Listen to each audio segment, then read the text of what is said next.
Such an important skill because, as we were saying, that leaders can't have all the answers. None of us can have all the answers, and that often your people in your midst have the answers if we're willing to A, seek them out, and B, listen to them. And if I could just share a quick story. Sure.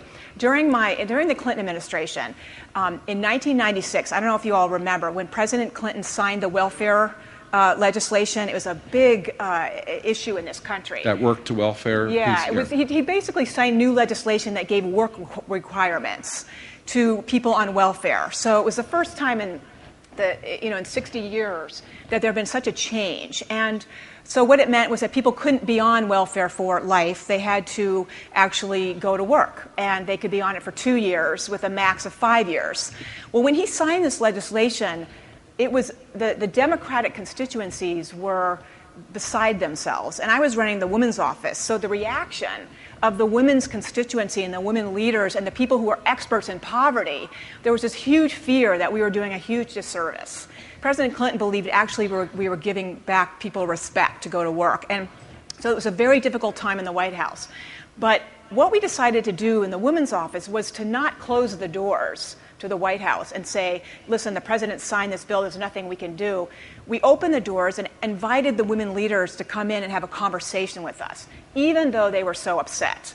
Now, this is one of my big aha moments in my career, because we brought in these women leaders that had been working their whole lives on these issues and issues of poverty and women's equality.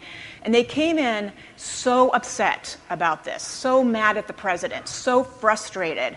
And all we did, myself and my boss at the time, her name was Alexis Herman, who went on to be our labor secretary at the end of the Clinton administration, we just invited them in and we said, we opened it up, we didn't say much, we said we know that there's unhappiness, we know there's unrest, but we want to hear from you.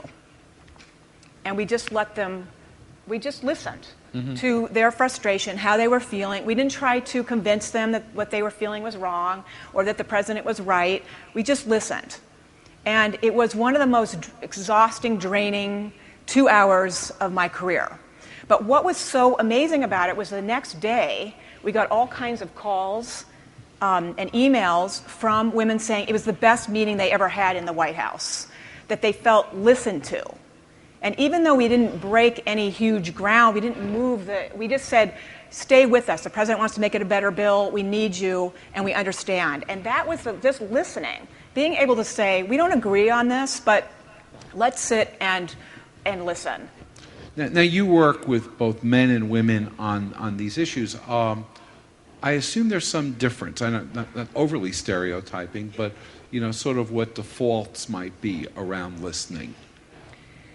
It's interesting because we sometimes it's easy to say, well, women are better listeners, right? Or men are better in this. But the truth is that it's really an individual I think, characteristic that in my career I found men that were absolutely incredible listeners and some women who weren't, and vice versa. So I don't know if it's really a gender, although, when we look at women in leadership, women often bring to the table